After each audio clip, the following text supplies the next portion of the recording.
This is GKW. Welcome to another edition of Good Karma Wrestling. I'm Gabe Neitzel from ESPN Milwaukee. With me, as always, from ESPN West Palm, Brian Rowitz, and catch him on ESPN 1000 down in Chicago. He is Jonathan Hood.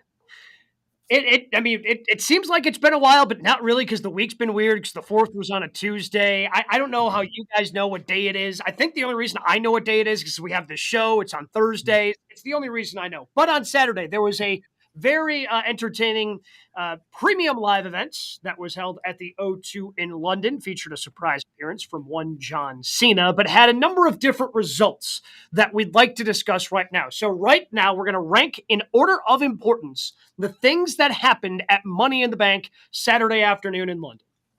We're going with Damian Priest winning the men's Money in the Bank, Io Sky winning the women's Money in the Bank contract, or for the first time in 3.5 years, Roman Reigns getting his shoulders pinned to the mat. 1, 2, 3. Rank them in terms of their impact. All right. So it's not just Roman getting pinned for the first time in 3.5 years. It's Roman saying, I love you, and taking the pinfall. Telling Jey Uso, hey, just so you know, I love you. And I love people slowing it down so they could see what Roman had to say to Jey on that pinfall. That was amazing because usually, guys, you know how this works, right? That's Solo getting pinned. There's no way that Roman was getting pinned, and that was Roman getting pinned. So it just shows you that, of course, he's all in, but it was such a big moment because we haven't seen this since previous to the pandemic where his shoulders were down 1, 2, 3. And who beat him? Baron Corbin was the last person to beat Roman Reigns. So that tells you how far the WWE has come. Was that the dog food match? Did Roman lose the dog food match, or was that the blow-off that then Roman won? The only thing I remember about the Roman Reigns and Baron Corbin feud was that at one point there was dog food because Roman was the big dog, and that's the only thing I remember is like a SmackDown where Roman's got like dog food everywhere. You remember more than I do of that feud. Oh, okay. That bad, yeah. Because that's when Roman wasn't over. He was just a big guy taking a beating. So I think it's obvious to all of us. For me, it's Roman.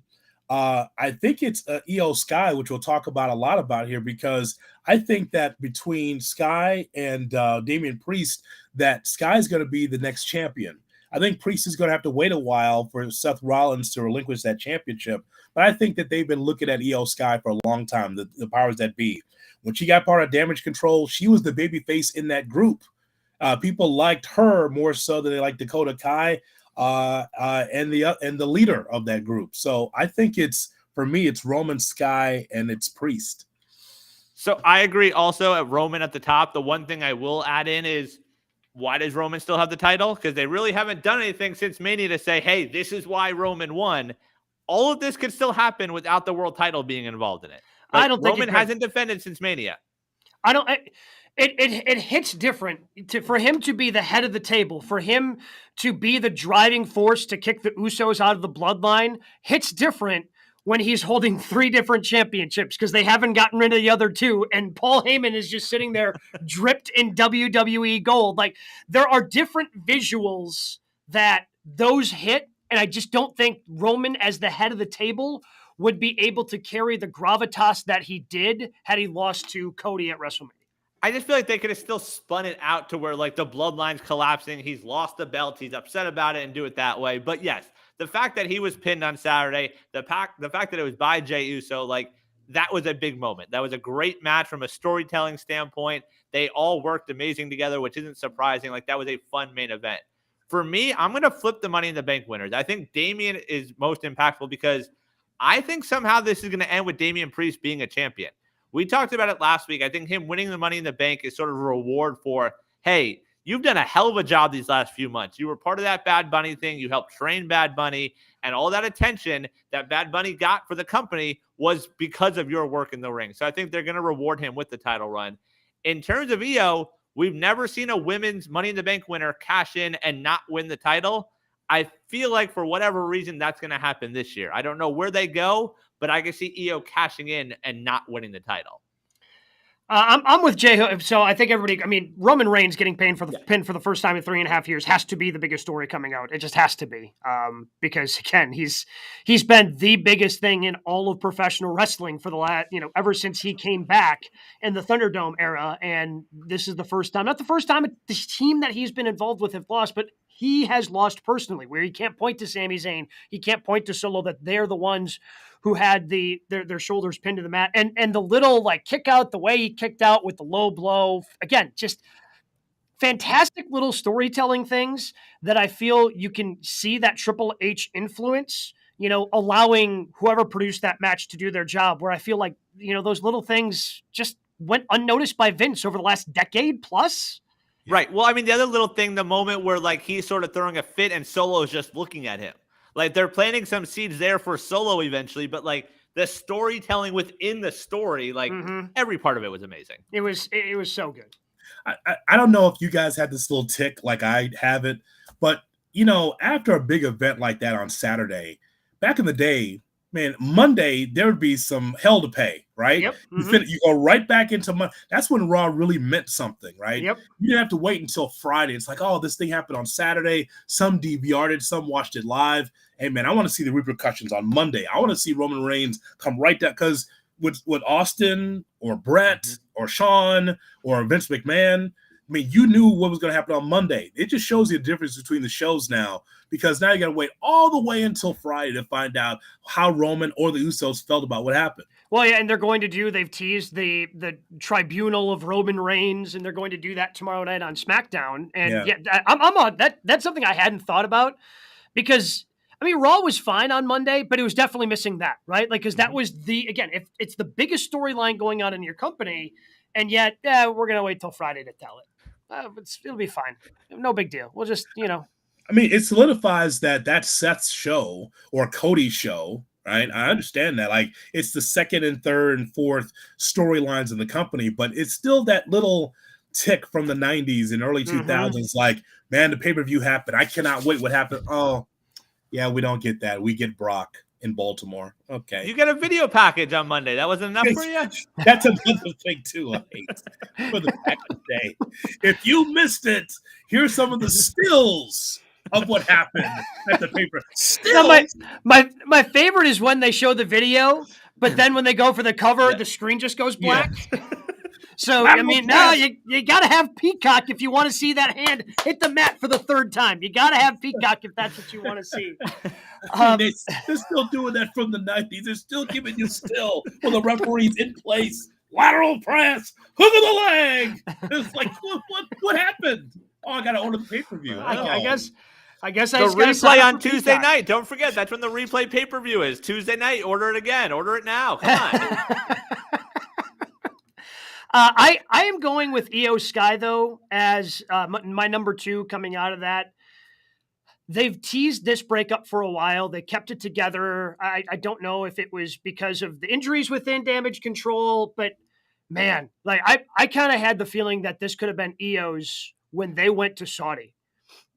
Because I could not believe how over she was in Saudi Arabia. And we talked about it at the time, how like Bianca didn't know what to do. Bianca's like, okay, I guess I'm a heel now. I don't know what's going on. Where Io Sky was just so over.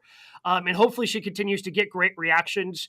But I think that we could see both of these briefcases be held on to for a while, because both briefcases have kind of parallel, very similar storylines where they're both now part of a faction.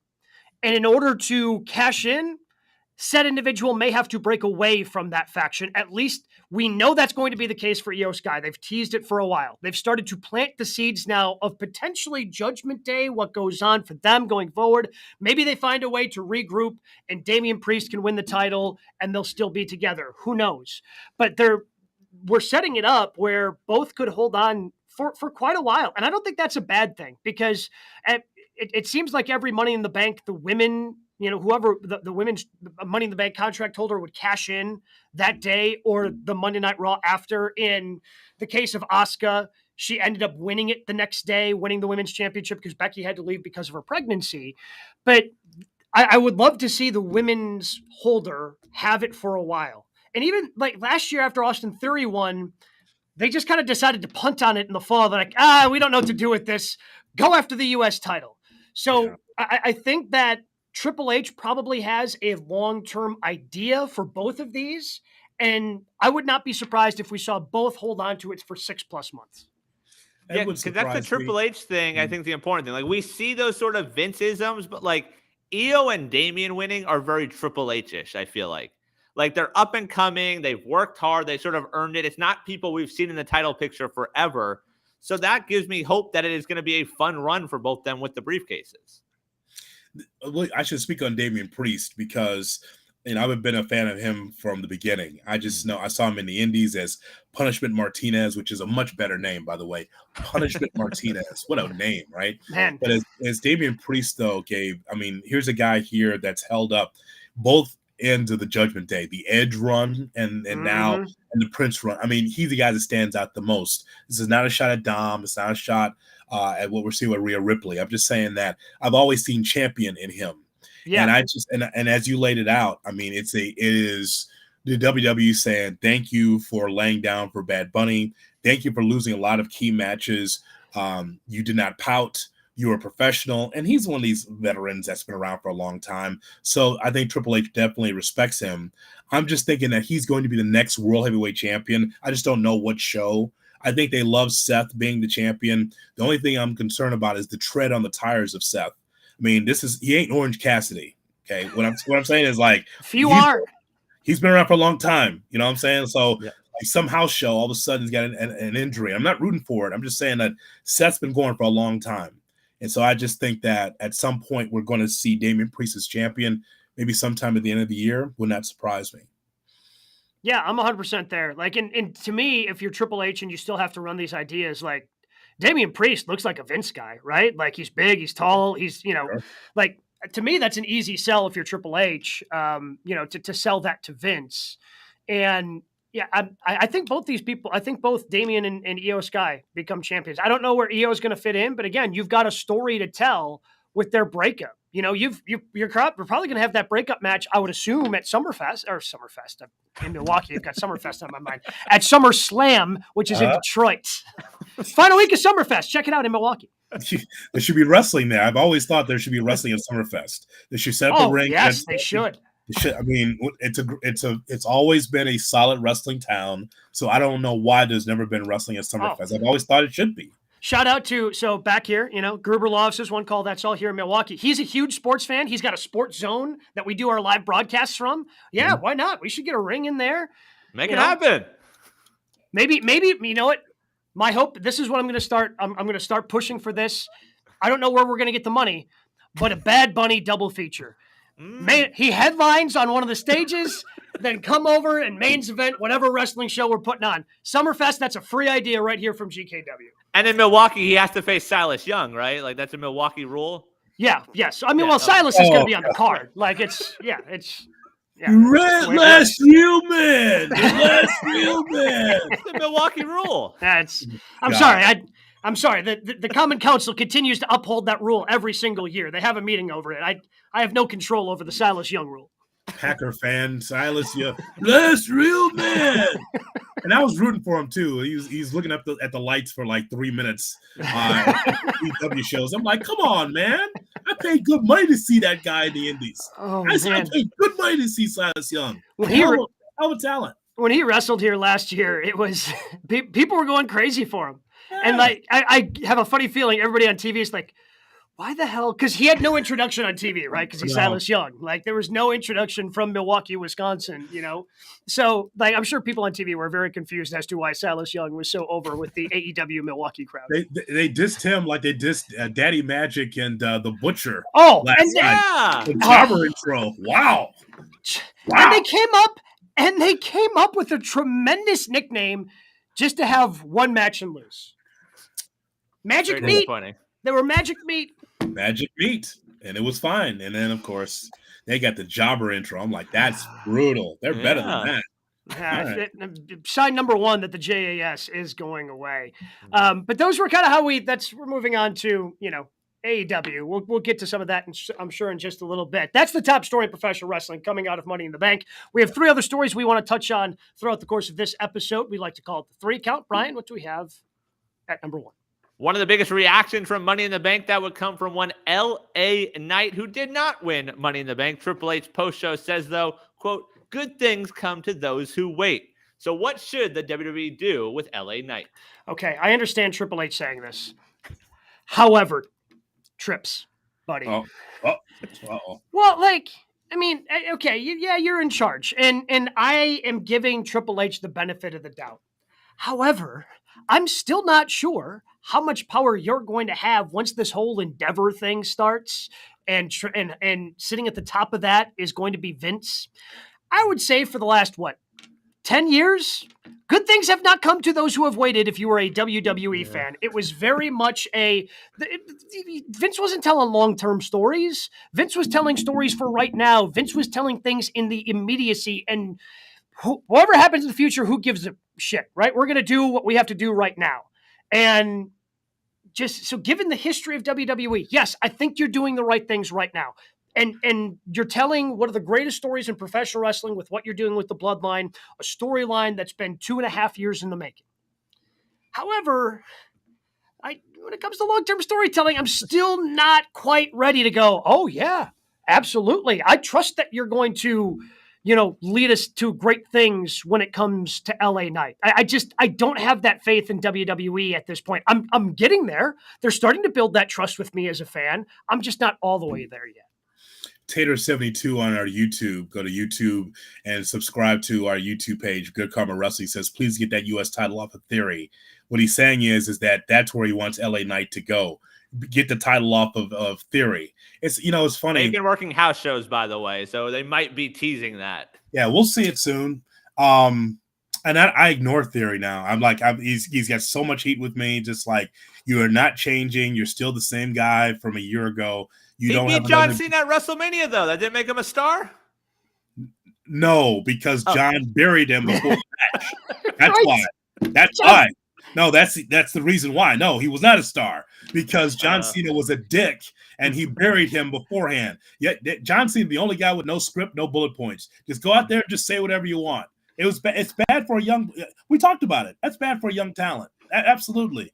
What I'm telling you is that Cena should have stolen the Punk line. Tell me when I'm telling lies, because he didn't tell a single lie during the entire promo. Yeah, but I thought Grayson Waller looked good with him Saturday. That was a plus. Right, that'll be fine. That was, how long was that promo when he came? That was long. About 10 minutes. About 11 felt like minutes. A half hour. Yeah, about 11 minutes too long. That's how long that was.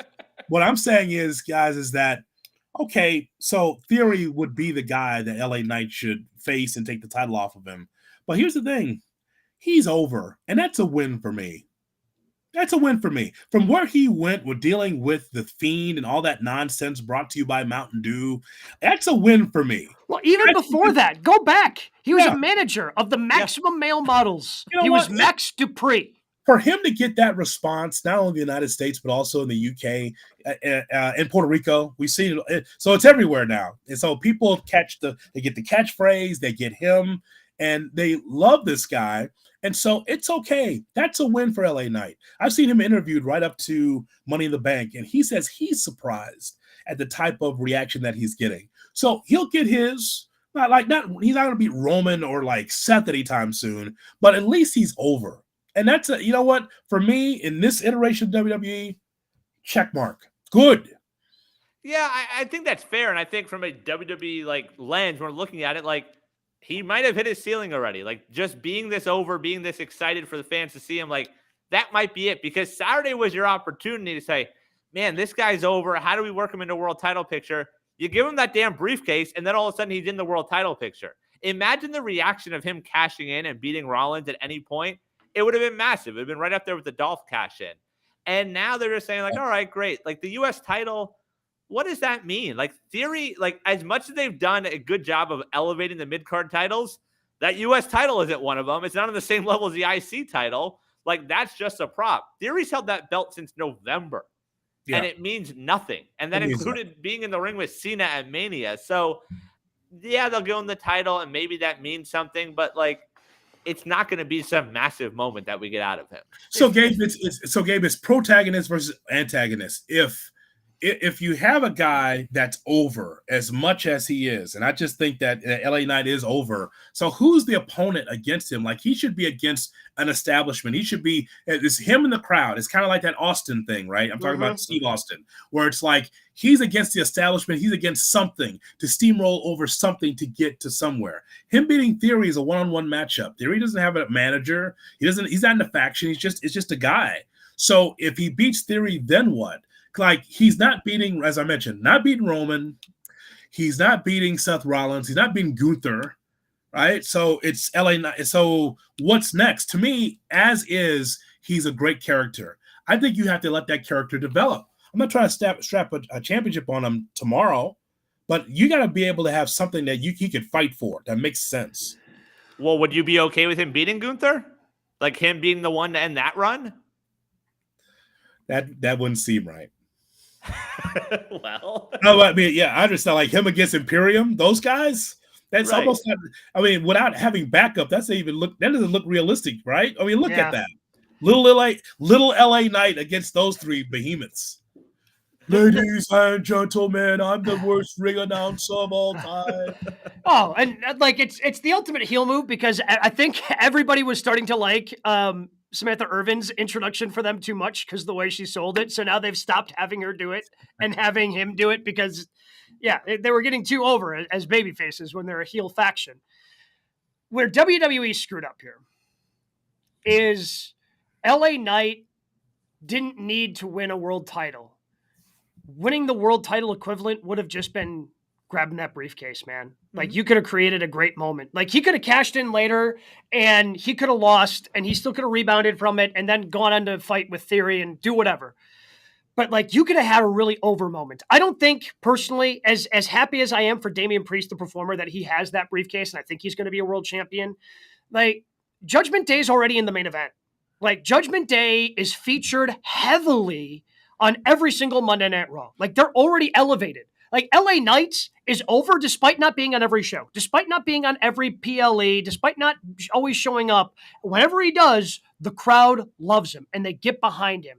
And I think you could have gotten Damian Priest in a match against Seth Rollins without a briefcase because you already have the faction that he's a part of feuding with Seth Rollins. And I think Damian Priest could have gone over there and it would have been fine. And that's also the reward, the thank you for putting in all the hard work and doing all the things we just talked about with Damian. With LA Knight, giving him that prop and letting him carry it around and just I just feel like he becomes more dangerous if you let him float because he's got the briefcase. Let him be on SmackDown. Let him be on Raw. Let the crowd pop with him. You could have done more things with that briefcase with LA Knight than I think you can with Damian Priest. Even though I think that LA Knight as the briefcase holder ultimately probably fails in his cash-in attempt. I think it could have been a lot of fun for the crowd, and you'd always have that moment of him winning it where they've been so close in having those really exciting popping moments, and they only cashed in on one, and that was Bad Bunny in Puerto Rico. For him to cash in on Seth? Because that's what we're talking about here, right? I mean, if he holds on to it, maybe he cashes in on somebody else down the road, or who knows? Maybe he takes the big swing and goes after Roman and gets pinned. It just because he's that kind of guy, right? Like he's got that, I've got the balls to cash in on this guy, and he fails. But I think if he'd have done that, he still could have rebounded. You could have still put him in a feud with Austin Theory. He goes over and still can, if you want him to earn a different way to get to the world championship. I just feel like you could have done a lot more things with LA Knight. The dude is so over. You had an opportunity and people were excited, because I think the crowd there at the O2, basically they got it. Like, okay, hell, this is a great guy. We respect him, but man, they'd have had a lot more fun if LA Knight would have grabbed that briefcase. Think about that match. You guys saw it, right? Mm-hmm. It was really more about Logan Paul yes, than it was about LA Knight. Give me the memorable spot with LA Knight. He didn't have one, and that's when I knew he wasn't winning. Yeah. Like he climbed the ladder a couple of times and got close, and the crowd was eating that up. Like he didn't need any moments in the match, but yeah, that was it. Yeah, I think that on Bet US, I think it was who was the favorites? It was Logan. It was LA Knight. It was LA Knight. And LA Knight, yeah. And so they it wasn't a swerve because you can understand that Damian Priest, getting the briefcase. I get it. Like the other guys that were distant. Like I understand what Like Ricochet was there to be a spot monkey. That's pretty much what it was. Like, and he had some memorable moments. I love that. I mean, but jeez, that Spanish fly, made me a little worried for both him and Logan Paul. Yeah, I don't think you're supposed to hit Spanish flies with your head first on the table. Don't think that's how that was supposed to go. Well, Logan Paul in his podcast talked about it. He said he slipped, or like Ricochet moved the ropes, caused him to slip, and he's like, "All right, we're not going to do this." And he's like, "Oh shit, we're doing this," and that's what they did. He was not kayfabe in that interview, by the way. He gave up all the secrets. Yep. He told everybody everything that was happening there. I was thinking about the what if with Logan Paul. Like, what if he would have won it? Like, so he's on his podcast and he could have been coming in and out of the company. But, I'm totally fine with it. But with LA Knight, he'll get his. He'll get rewarded for this. But you know how they slow play it? We love him. So that means the office doesn't love him as much. So you know how this works. This is Daniel Bryan all over again. He'll get his, but it's at their timetable, not ours. Well, that's the worst thing you can do in the WWE is get over without the help from the back. Like, getting over organically is like the biggest black mark against you. Like, sorry, we can't push you now. Matt Cardona / Zack Ryder. Yep. Mm-hmm. You already mentioned Bryan Danielson, CM Punk. I mean, the list goes on and on and on. Dolph Ziggler. Yep. I mean, you can go on with the list of guys who organically got over with the crowd in the last decade. And some of them have been rewarded, but others have been very much discarded. Yep. It's just weird. It's almost like they say, okay, these guys are over. Let's put them on house shows. Do they draw on house shows? Yes. Okay. We'll put them in semi-mains. Do they draw on semi-mains? Yes. Do they draw on social media? Yes. So what else? Merch? Yeah. Do they sell merch? Yes. So what else do you need, right? Why do you still wait? When you're checking all these boxes, right? So why do they wait? If it's AEW, it's like, okay, immediately, yep, this is the person. Push him as, but WWE's always been that way. And that shows you the Vince influence is still there. Yep. What do we got at number 2, Ryan? In the AEW world, announced last night, July 19th, it'll be AEW Blood and Guts from Boston. The Young Bucks, Kenny Omega, Hangman Adam Page, and a mystery partner take on Moxley, Claudio, Wheeler Yuta, Takeshita, and a mystery partner on that side as well. So who should the mystery men be on either team? Well, it kind of seems that they're already telegraphing who, unless it ends up being a swerve from Kenny Omega, just based on some of the things he said, some of the things he's posted on social media. It would seem that the goal, and there have been rumors about this person potentially joining AEW, and that is his former Golden Lovers partner, Kota Ibushi. So he told the crowd last night post-show that he has recruited a, quote, old friend. Okay, that's so inside. Yep.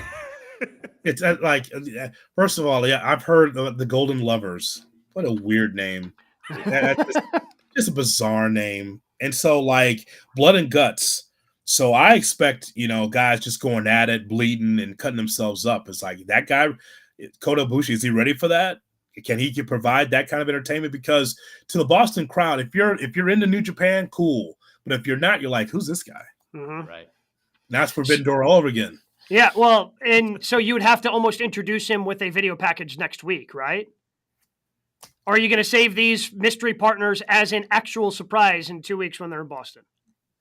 Why isn't it Okada?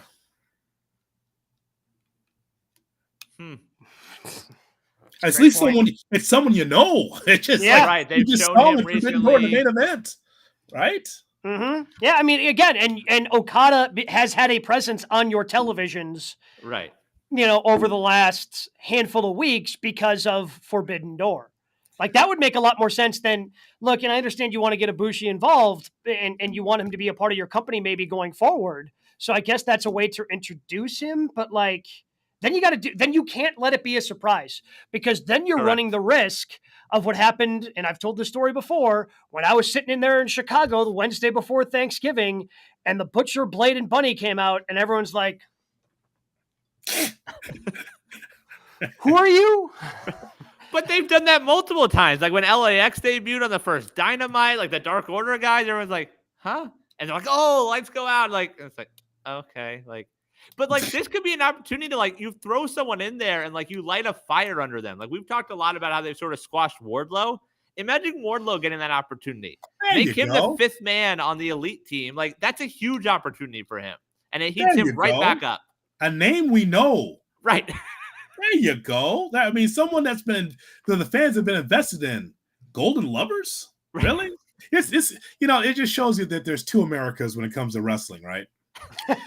I remember when the Undertaker, of course, that Prince of Darkness, blah blah blah, and they had like this mystery guy that's supposed to take on the Undertaker, and the mystery guy was supposed to be Christopher Daniels, the fallen angel against the darkness, right? And Vince said, "Who?" And bring him in. And Vince saw Christopher Daniels, and Daniels, he wrestles tall, but we know he's under 6 foot. Mm-hmm. That was a kiss of death right there. Is like, well, first of all, I don't know who you are, and secondly, you're a little guy. So, but in AEW, it makes sense, right? Let's bring in the Prince of Darkness, the Undertaker, against Christopher Daniels, who we all respect Christopher Daniels. Oh yeah, for years. But in WWE world, it's like, if he came down the aisle, they wouldn't know who the hell he is. They assume the WWE audience wouldn't know what it is. Same thing here. It's like, not saying that all the AEW fans won't know who that is, but I'd like to have someone, I don't know, that's on the roster that I've invested time in to be able to be part of this. And Brian, you might as well break this down because this is already a mess, right? This whole thing. Yeah, you also had last night after the show, Wheeler Yuta outside the ring being tended to by doctors looking at his leg. Today he tweeted, "Shit." That's all he said. So there might be need for a second person on the BCC team as well. Because Danielson's out. Yes. Danielson is out with a broken arm. Eddie Kingston is out because he's in the G1, which sort of doesn't make sense because you've heated him up the last few weeks and you knew he was in the G1. So you're down at least 2 and possibly 3, depending on Yuta. Yeah, I mean, you could have done something fun if Eddie was available where he, Moxley convinces him to wrestle, and who knows, like that just always kind of becomes a wild card. Yeah. Will he just randomly punch Claudio Castagnoli? Like it's could have been a fun part of the match of, is he actually going to wrestle with the BCC? Yeah, obviously he's out. I am struggling to come up with names to wrestle with the BCC that makes sense. Like I'm really struggling for names. Well, pull it up. Let's take a look at the heel side. I mean, there's plenty of guys, but are they over enough to be part of this BCC to kind of do the same things that those guys do? But here's the problem. Like, again, so I understand where they try to recruit Kota Ibushi because you have, and my problem with the Elite is they've always been way too inside. They just get way too inside their own shit, and it bugs the crap out of me, right? Like, oh, everybody must watch our YouTube show. Oh, everybody watched our New Japan stuff. So clearly Kota Ibushi makes sense here. No, it doesn't really make sense. Other than Ibushi would back up Kenny in a blood feud. Who from the heel side, like, because you're heels, you're out for yourselves. Who are you getting from the heel side to randomly enter a blood feud in the bloodiest, most physical match that AEW has? So the only names I had, and this is from a just on TV stuff we've seen storyline, Jericho. Yeah. The way you sort of teased that last night, and maybe it's a different Jericho. I know it doesn't do much for you. And same thing is going to do less for you. Someone from the Dark Order. They're hurt by Hangman. Like, do you throw Evil Uno in there and give him a shot and try and make a star out of one of those guys? I don't want to see the vest in a cage. Get that vest off. And start fighting. Well, he would be a heel. With a heel, you don't have the vest. Those are the rules. Oh, Jesus. Well, maybe you know what? We might be onto something. We might be the first podcast to do this. Get Johnny Hungy in there. Use him as a cannonball. Yeah. You didn't take anything seriously, so no, he's going to smile and bleed. You didn't take anything seriously. Nothing says curtain jerker like that guy. So I would just say, I think we onto something with Jericho, Gabe. Yeah, I mean, it's the only one that makes sense. Yeah, based on because you've thrown in Takeshita into this whole mess. So with Takeshita being involved, that means Callis, obviously is indirectly involved. So Callis recruiting. So, I don't know what Hager's up to. Do you grab Jericho and Hager? If in the opportunity, if you need 2, do you just grab 2 from the JAS? Hat. He's just out there fighting with a purple hat on. That's what you want in the cage? Guy fighting with a hat. Look, I'd love Daddy Magic, but they just gave him the jobber. Can't get Cool Hand on TV. The other 2 are in the random ass tag team tournament they're running over there. Nobody else in the JS makes sense. Hager's not doing anything. How many teams are in this tournament, by the way? Are they going to show us a bracket, or are we just going to get matches every week? I mean, they say quarterfinals, so I assume there's only 8. Because then we have the semifinals and then the final, I would assume. But they have never actually showed us a bracket or anything, so you can't. Who could say? They're moving way too fast. Yes, they're moving way too fast. You have holes in your schedule to be able to have one of these, and so I keep asking myself the question. I say to myself, why would MJF want the tag team championships? And it was laid out on television. It's very nice. Like, he's got the diamond ring, he's got the world championship. What about being a tag team? It makes zero sense. He's MJF. Why would he want to be in a tag? He's the devil. Why would he want to be with someone? I know they're trying to tell a little story here. That's fine. But, I mean, it's like you have this tournament. You didn't tell me what the name is, a tag team tournament. Why is there need for this tournament with FTR as the champions? I don't understand what they're doing here. It's too fast. Too much. They haven't explained it at all. Mitch, question. Who runs 2 tournaments at the same time? Who does that? Well, and it's essentially 3, because you have the men and the women's tournament. Yeah, that's a very good point. Who runs 3 tournaments at one time? What is he on? Vince. Because we always hear that Vince hates tournaments, so AEW's got them all. I think we should have another tournament. It'd be great. Yeah, but like the tag team division is strong in AEW. Why are you doing a random tag team tournament? Right. And then actually putting a team that could be seen as a tag team from the JAS together in Garcia and Guevara. And then also the fact that I believe FTR, since they've won the belts months ago, have defended on TV, I think, once. So there's that. So as it is, and we need to circle back on this topic because we'll see who's healthier as we get closer to blood and guts. But I mean, there's a lot of holes here. So I don't know. I don't know where they go with this. Like, Danielson's not going to be involved at all. And then, I mean, is there any way to, like, I know they're trying to separate some of the guys, but like Callis goes on Collision and then you bring some attention there and he's recruiting like a Joe. Like, just from like an ass kicker standpoint. Sure. Yeah. Yeah. I mean, hey, look, would I be in for more Samoa Joe in my life? Would I be for Samoa Joe, the Samoan submission machine, to be featured in a bloody physical match? Yeah. Sign me up for that. Right. I don't know if it makes sense, the story you're trying to tell here. Like, the problem with these AEW blow-off feuds is they never end up actually getting blown off with the Stadium Stampede and all these different, the Anarchy in the Arena. Like, like, how are you having an Anarchy in the Arena and a Blood and Guts match as part of all in the same feud? Yep. Yeah. Speaking of not blown off feuds, shout out to Swerve and Keith Lee. You dare show us like film from like February, on a feud you never closed, you never paid it off. I think one of the first clips was from December. It was like, we realized how crazy it is, but I was like, wait, what? Like, it's like Gabe saying, coming up next, we'll talk about the Bucks off season, and he never pays it off for months. It's like he never brings it up again. Coming up on ESPN Milwaukee, like he teases the Bucks off season and never says anything about it for like 5 months. That wouldn't work. And then we're doing a segment where I'm drawing random topics out of a hat, and Bucks off season. I guess we can talk about that now. I mean, come on, man. Just like so. I mean, we'll see. Let's get back to this though. That's a good question because if it's not revealing itself, we got to figure this out ourselves. Yeah, it's a problem because, again, like, this is a blow-off feud, and who just wants to go, yeah, I'll be in your blood feud with you? What? Because it's serious, right? Yeah. This is like more serious than War Games, more serious than Elimination Chamber. It's supposed to be blood and guts. Well, and then to where like Callis is like a money guy, like he's paying someone to be the hired muscle. Like, do it that way. Yeah, I think he's trying to find people for his family, and the family could be temporary, could be long term. Yeah, I mean, so I think my dream, my wet wrestling dream, would be Dom managed by Don Callis, based on the reaction from the crowds. Those guys are heels. We couldn't handle it as a wrestling community. We can't boo loud enough if both of them are together in the same place at the same time. We wouldn't be able to handle it. We can't. Awesome. We can only boo so much. before we become hoarse for the rest of the show. And then on top of it, you have John Moxley today in interviews talking about why he bleeds so much, because and the reason he gave was essentially that, hey, we're taking elbows to the face every day.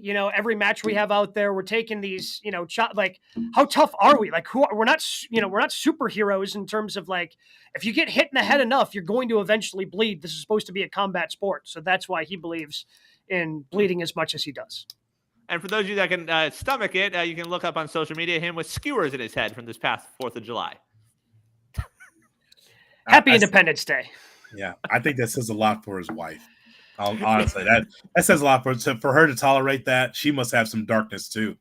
I mean, honest to God, like, how do you allow that? Like, at some point you say, "Hun, remember Forbidden Door? Remember when you didn't bleed? We need more of that. More of that." What do we have at number 3, Brian? All right, it might be Keith Lee and Swerve here. So obviously a lot going on in AEW. We talk about blood and guts. Which AEW story are you most interested in right now? It oddly might be MJF and Adam Cole. Like, it's my guilty pleasure of wrestling right now. It is so dumb. It is so stupid. And I agree. I have enjoyed it. Like, Adam Cole doing bench reps. Like, I enjoyed that. The whole birthday celebration last night for Adam Cole, hilarious. I don't know why they're doing this to MJF. Like, I don't know how he goes from being the devil to being, like, the butt of every joke. I don't know why they're doing that to him, but I'm oddly enjoying MJF and Adam Cole, baby. Oh, excuse me. We're better than you, baby. I mean, I can't wait to see the double clothesline. Like, that's going to be such a big moment when they hit that.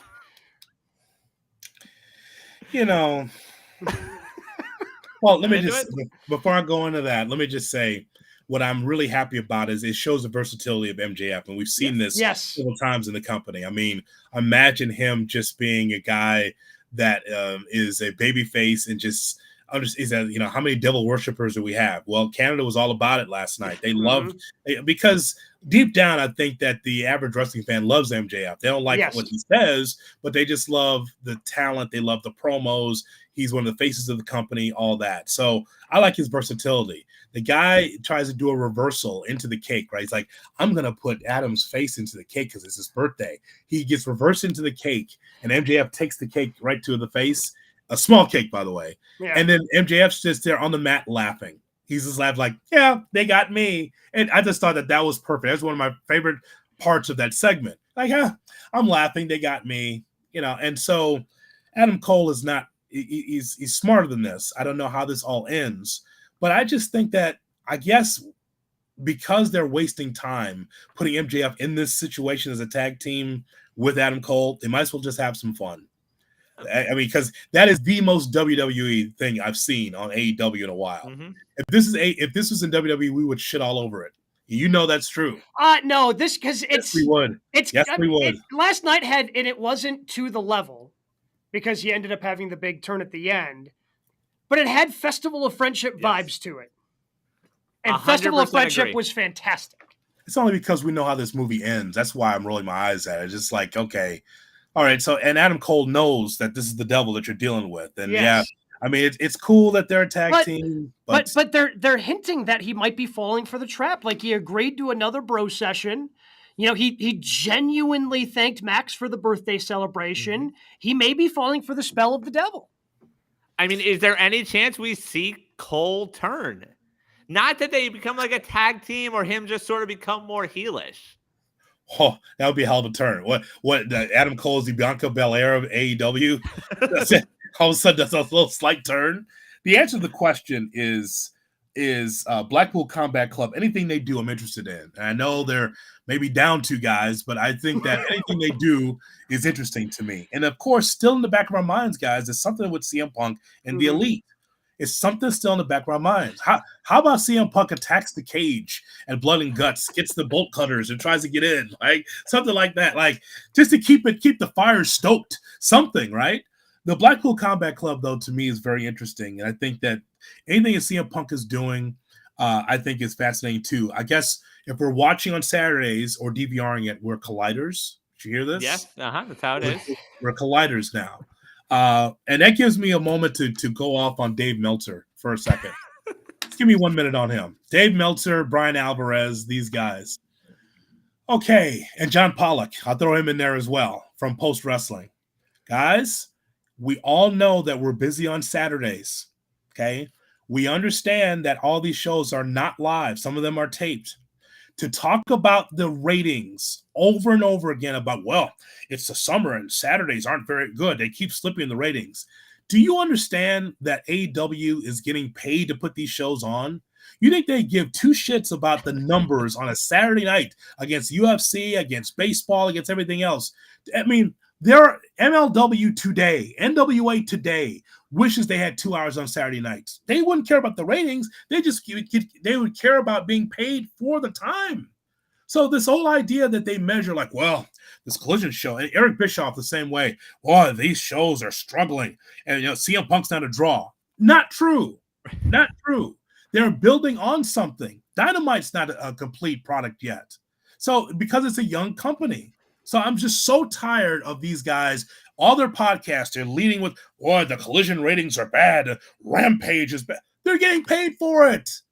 All these little companies wishes they had like an hour or two for wrestling. Stop talking about, oh, it's 400,000. It's going down. It's the 4th of freaking July. What do you think is going to get 1 million people? You're going to get Vanderpump Rules type of ratings with this? What are you talking about?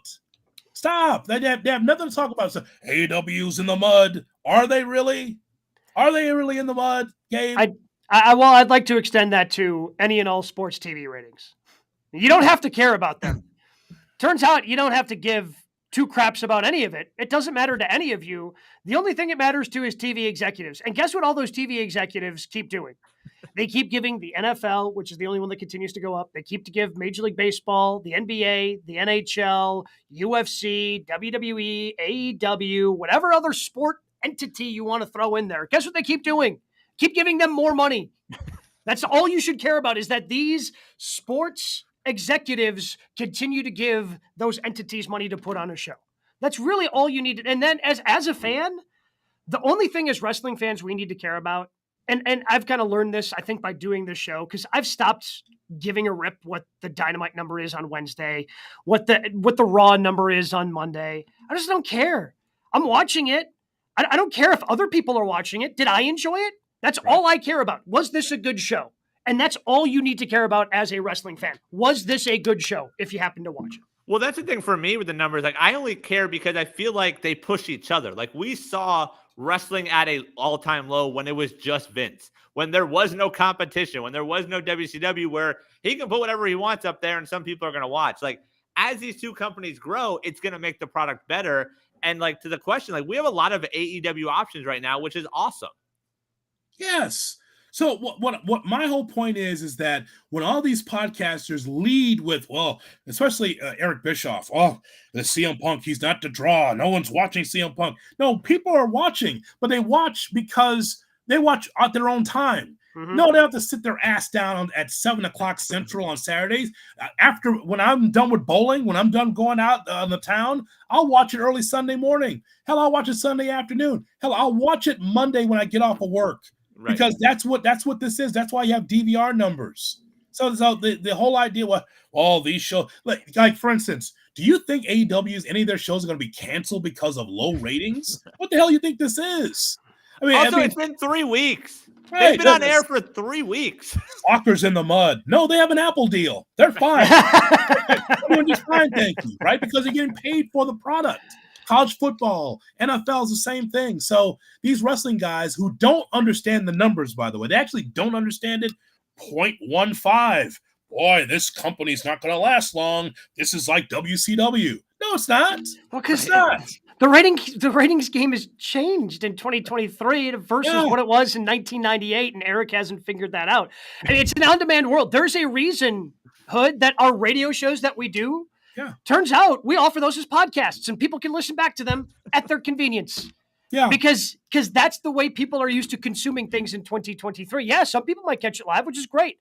I'm appreciative of those fans. I'm also appreciative of the fans that download our shows on our different platforms that we have, because, hey, maybe our morning show is inconvenient for them, but they still want to listen back later. That's exactly right. And I'm swimming in download numbers. I'm doing the freaking download numbers. Every time I see them, I'm just swimming it back. Well, your ratings aren't the look. Hey, here's my YouTube. Here's my downloads for the podcast. Suck it. Because that's how people are consuming content. And these wrestling guys still don't get it. Meltzer's right on the top of it. Boy, the AEW, boy, they're in the mud. They're going to be struggling. Oh, I don't know, Brian. It's going to be bad. Is it going to be bad, really? How much money are they making from this? I'm just so tired of it, man. I'm just going to, I'm going to do, bro, I love our podcast. I'm going to just start unsubscribing from a lot of these places because they're saying the same thing. They're just saying right here, because we're talking about a QR code up there, click it, subscribe to us. Do your thing on YouTube right now. Yeah. Well, how about that? Look at this guy. We just made one just in Dirty's rants. Yeah. He just made one 2 minutes ago. We never had that on the show. This is awesome. This is so cool. Bro, got tired of us ranting. He's like, you know what? QR code. Bam. We appreciate that, bro. That's talent. There it is. Click it. Oh, what do we have in news and notes this week? All right. We'll start with some contract stuff from Jay Hood's friend Dave Meltzer. He says Ronda Rousey has a, quote, hard out with the WWE. It's expected to be around SummerSlam. Also, speaking of contract stuff, Drew McIntyre apparently has not changed his contract status. His contract is expected to go till WrestleMania 40 because of the time he took off, but no extension just yet for Drew. When it comes to Ronda, cool. I guess she's going to have a blow-off feud with Shayna Baszler and then peace out. Yeah. She was fun when she started. Like when she first popped out there with The Rock and, he let her into the ring at, I don't remember what WrestleMania number that was. Like it was exciting. She's had an interesting relationship with the professional wrestling world. And I think a lot of fans have soured on her. She doesn't do much for me anymore. Hey, good luck to her going forward, but I don't think I'm going to miss her too much in a professional wrestling ring. So you don't need to put up the graphic, bro. We're answering it now because I know the question: was Ronda Rousey a success or failure in wrestling? It's a fail. Yeah. Especially from WWE standpoint, right? I'm sure she did well with merch with the Roddy Piper type of, T-shirts that she had, but it just never clicked. She hated us as wrestling fans. Mm-hmm. Vince told her to smile because you're a baby face, and that never worked. And now I'm just really confused with this Baszler thing. Baltimore had me confused on Raw, like who's the baby face, who's the heel here? I don't get it. Do they know who the face and heel is in this? No. It was a spectacle. I don't know what to do with it. It's weird. And the weird thing with Ronda is like I feel like that debut at Mania was so good that it was almost too good. Like everyone was blown away by that mixed tag match. And then with her and Kurt? With her and Kurt was fantastic. Yeah. But everything after that was like, all right, well, it wasn't that. Like it's a letdown after that. Yeah. Yeah. I think there was a swing and a miss. They just needed to let her be the baddest woman on the planet. Having her try to be a smiling baby face, trying to have her be Raquel Rodriguez was a bad idea. Just let her go out there and kick ass, and everybody would have gravitated to her the way that people did with Brock Lesnar. Like you had the female version of Brock Lesnar, you just had to let her go out there and kick ass, and they didn't let her do it. You know what, Gabe? She couldn't. She couldn't. Yeah. Well, I mean. In that tag team match, is one of the great debuts. It's funny. She was a standard of debuts. Yeah. Wow, what she did with Triple H and stuff, that was great. And then here comes Bad Bunny. And then here comes like Logan Paul. Like, oh my, that's what a debut looks like. Oh my God, right? It's almost like anybody can do it if they're skilled. You know what? Let her kick ass. What's that mean? She was always sloppy in the ring. She always came across uncoordinated. Here's what's weird. Baszler got it with her own style. Like she didn't whip people in the ropes and did the old sports entertainment thing. She just did it her way. The thing I'm confused about is like, I can't do Shayna Baszler as a baby face. She's just a baby face on TikTok. But but I don't know what to do with this. When I saw them rolling around on the outside in Baltimore, I'm like, what's going on here? What does this mean? I like the little shoot that she did. That was kind of cool. The little shoot of Baszler saying, okay, let me take over because you struggle on the microphone or something like that. That was interesting. Yeah. Wow. I didn't expect that, but I don't know what to do with this. Yeah, no, Shayna doesn't work as a face. Like, Shayna at her best was like her being a badass in NXT. Like, just choking people out, being the champ there. And like, they really haven't even hit that mark since they called her up to the main roster. If you're watching on YouTube, scan the QR code. We got some people scanning it right there. Scan it. It was just made 2 minutes ago, fresh out of the oven from Brian Rowitz. From the mind of Brian Rowitz, a QR code. Just fresh out of the oven. Here you go. It was made with love. It was made with love. Yes. Come on. Thank you for your time, QR code people. Smells good. Piping hot. In the AEW world, a new star might be making his way to our wrestling lives next week. It was announced he will debut at the age of 18. He's been signed since February of last year. Nick Wayne on AEW Dynamite. He will take on Swerve Strickland on his Dynamite debut. And who knows, if he does well enough, maybe they'll put him in Blood and Guts next week, in 2 weeks. He kick ass. Yeah, that is true. That's not a terrible idea. So this is when you know Gabe Neitel's a bad wrestling friend. We have told him for months. Did we not, bro? Yep. We told him, hey, we gave him the link. That's the other thing. Yes, did he give me a link? You did give me a link. Defy link, right? From Portland. The great link. We told him because you saw him. I've seen him when he was 16. He was taking on like Osprey. Osprey. It was him and Osprey. Yes. And I know it sounds crazy, right? Oh, he's 16. There's no way. No, those are great matches. It wasn't like they were giving a kid anything. He is a second-generation wrestler, a great piece, by the way. Dynamite did something really well by giving that little video piece. But we gave you 2 years ago, a year ago, quality matches that you wouldn't watch. Wait till you see him. He's outstanding. Even Mania weekend working GCW, him and his tag team partner taking on Motor City Machine Guns. Like, the kid can go. He's 18. AEW's been waiting for his 18th birthday. And next week we get to see him on national TV against Swerve. And we know what Swerve can do already. They're on Dynamite, by the way? Yep. Yes. Yeah, it'll be next Wednesday. Mm-hmm. That's way too much. It should have been on Rampage. It was the 100th episode of Rampage airing tomorrow night. They taped it last night. Yeah, I don't know about Dynamite, but it should have been on like one of those shows. It should have been on Rampage probably. But I'm looking forward to it. If kids, if you watch him, and by the way, we're just giving you a little heads up. Find this young man. Watch him before you watch Dynamite. That gives you the idea. Am I going to have a new wrestler on top of my best wrestler in the world rankings after I watch that match? He's not Latino, so no. All right. Okay. He doesn't have a mask on. He doesn't walk okay. So probably not. You haven't gotten into Commander yet, have you? Yeah, I mean, I've seen Commander matches, but yeah, he's not Vikingo or Ray. Yeah, exactly. Right, Phoenix, I should say. Only if Wayne puts a mask on. That's the only reason you're going to get into him. So no. Elsewhere news and notes, this guy will not be walking any ropes. Eddie Kingston this week beat Kenta to win the New Japan Strong Openweight title, gave an emotional post-match promo saying wrestling in Japan is what kept him out of trouble, and this was a dream come true. Man, I feel great for Eddie. I'm surprised he didn't try to give the championship back. It's awesome. It's awesome that he gets that run, gets that recognition, and I hope he does well in the G1. I'm happy for him as well. It's funny. He says New Japan kept him out of trouble. So was he going to be out doing something wrong? He said he watched New Japan tapes. I mean, this is his dream, and so I'm happy for him. I guess he won't be at Blood and Guts at all, right? So we just rule him out because of G1. Okay. He's in the G1. I'm putting this out in the universe now, but imagine the reaction if he's the one that beats MJF to win that title.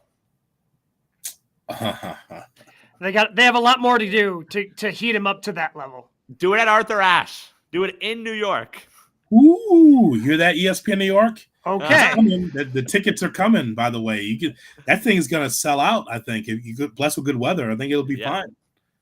Yeah, that's going to be fun. Yeah. Eddie Kingston is heavyweight champion. That'll put butts in seats. Oh, it's Mick Foley. Yes. Butts in seats. It worked for them. Well, speaking of tickets, WrestleTix providing an update this week on all-in tickets at Wembley. 74,888 have been distributed. It's set up now for about 87,000. Sunday, August 27th is when we'll see all in. So all the success what they've had in selling tickets. Definitely wasn't a coincidence that John Cena showed up and started the full court press for London to host a WrestleMania. How dare you accuse them of that? But that's pretty good for a little company, by the way. Congratulations on beating our What did Triple H say? Our B show, our C show. Yeah. Congratulations on beating our developmental. Yeah. Yeah. I mean, the WWE ignored that market for how long? And Cena said it was the first time in 20 years they did a pay-per-view in London. And AEW decided, hey, we're going to take advantage of how often you did not go there. They're selling out a stadium. And now WWE's like, well, that's not a bad idea. Like, I had a buddy who came over to watch Money in the Bank with me. I looked at him and I go, this is the only reason this is happening is because AEW is doing a show there and WWE wants to beat all their records. WWE doesn't want them to have a record at Wembley. WWE is going to be coming for those in WrestleMania. And a reminder, they've announced 0 matches for that card. That's exactly right. That's how excited they are. But it's just typical WWE, guys. It's amazing. Cena's busy. And Vince said, "Goddamn, pal, say something." Like and flew him in and flew him right out of London just to say, what if WrestleMania in London? And of course, the fans will be all for it. The only thing is that WWE will make probably more money for this because it will be a 2-night event. Mm-hmm. And Tony likes to get, 18 hours of wrestling in one night, which I don't understand. So I would say that if WrestleMania, where are we on now? 40 is... It'll be 40 is Philadelphia. The reports were that 41's pretty much already been decided. So it's time for Tony Khan, after this successful event, and it's already successful before you even get there at Wembley, have another one and have it 2 nights. Then say, WWE, can you beat that? Right. That's what you do. I mean, if you really want to screw with them, because that's the only reason why John was there. John didn't have any match he was setting up. He wasn't doing anything. He was just saying, what if WrestleMania London? And of course the crowd loved it.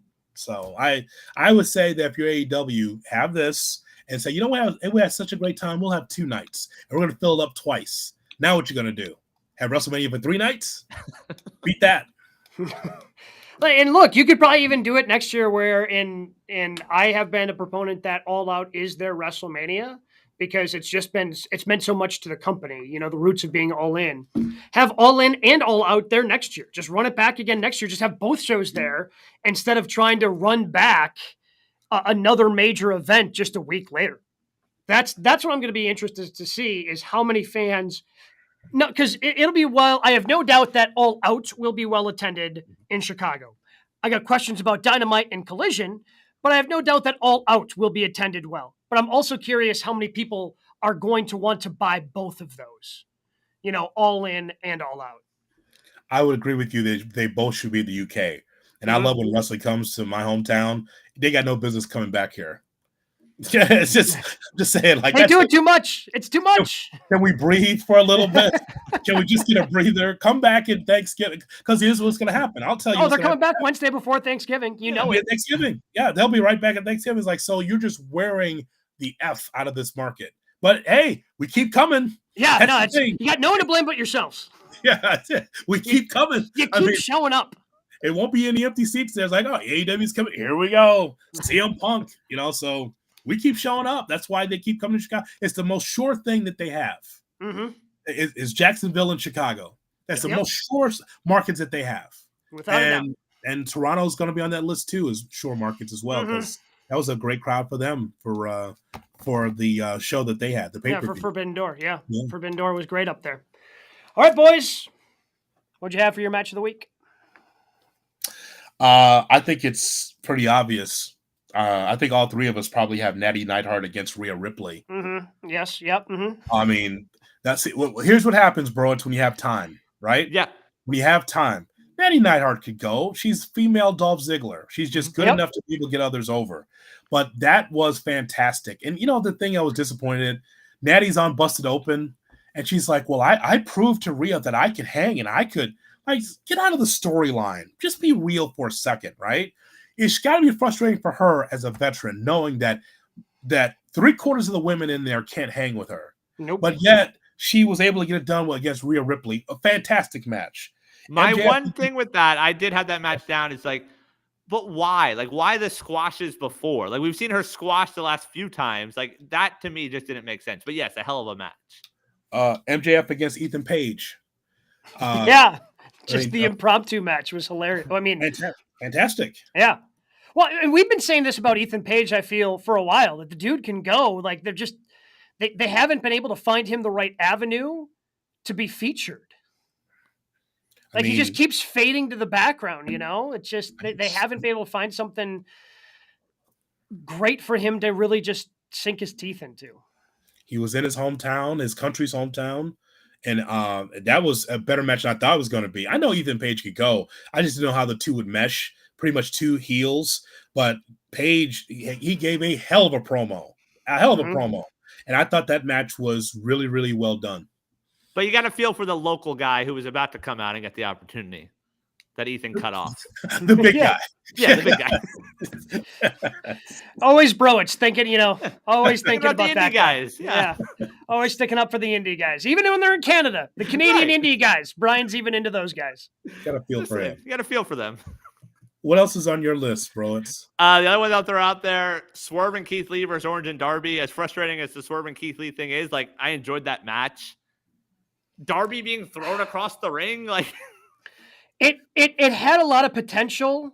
Yeah. And I wanted to really like it. It was a little too sloppy. Like there was a little sloppiness. It wasn't as clean as I was hoping for to start off. Because again, you have to start off Dynamite on Wednesday night. If Wednesday night does not start off with Jefferson Airplane, does the show even happen? That's pretty funny. That's pretty funny.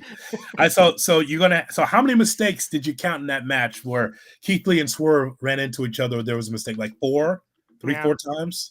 But no story. It's long-term storytelling. Oh, stop it. Stop it. From January. Oh, yeah, exactly. They're just like, and no physicality. Right. No physicality.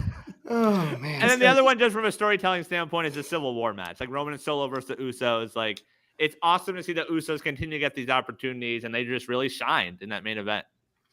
Yeah, I mean, the Civil War was a lot of fun in the way that every Bloodline match has been. Like, it is an overbooked mess, but like in the best way possible. With all the different false finishes and the referee getting knocked out, they've got like a formula down for Bloodline matches at this point, and it hit all the spots. And there was legitimate shock that Roman was the one who took the pinfall there. I enjoyed the women's Money in the Bank match more than I enjoyed the men's. Correct. The women's one, was fantastic. The way it ended again with Io handcuffing Bayley and Becky Lynch together was a great ending, I thought, as she climbed the ladder. That was fantastic. And last night's main event on Dynamite, I mean, you get the little shit in the ring with Kenny Omega, and it was going to deliver, and it did. It was a lot of fun to watch. Omega knows only one speed. Yep. I mean, there's no TV match Kenny Omega. No. There isn't. Like, he understands the time in his head because he's being told, but just like, yeah, there's just one speed. And I know he's still not 100% from Ospreay. He's taped up all the way to his neck, to his back. And it really, that meant a lot more for Yuta than it is for Omega. Because Yuta, to me, is moving up and up and up. Yeah, he's losing matches, but he's in high-profile matches doing well. I wanted to put Seth versus Finn, but the ending was just too, like, I don't know. I just didn't. I guess maybe I didn't get it. Like, just Damian Priest was going to make it a triple threat. He just like stood up and that distracted Finn and cost him the match. It was very odd and confusing. That's just a little storytelling little gimmick there, because it's like, okay, if you hit this, Seth or Finn, you'll win the championship. And the thought is, well, is he going to cash in on me? That's what Finn's thinking. Like, wait. And there was a little hesitation there. Like, wait, if I do this, will you cash in on me? Mm-hmm. And so maybe that's why the finish wasn't as aesthetically pleasing as we would have liked. Yeah. So that's where I'm at. Anything else you guys wanted to add to the match of the week? No, I think we hit them all. All right. Nothing on SmackDown. I agree with you that the women's Money in the Bank was slightly more impressive than the men. Mm-hmm. Go ahead, bro. It's your thoughts on Cody Dom. Go ahead. Cody Dom for Money in the Bank. It served its purpose. Dom has improved. That's true. Dom has improved. Yeah. All right. All right. Well, I guess that's how we're ending the show this week. If you haven't, go ahead and hit that QR code in the corner of the screen. You can always comment, subscribe on YouTube, and make sure, because there are plenty of things going on in the world of professional wrestling as we continue to build all these different feuds. We'll talk about them, every last one of them, next week right here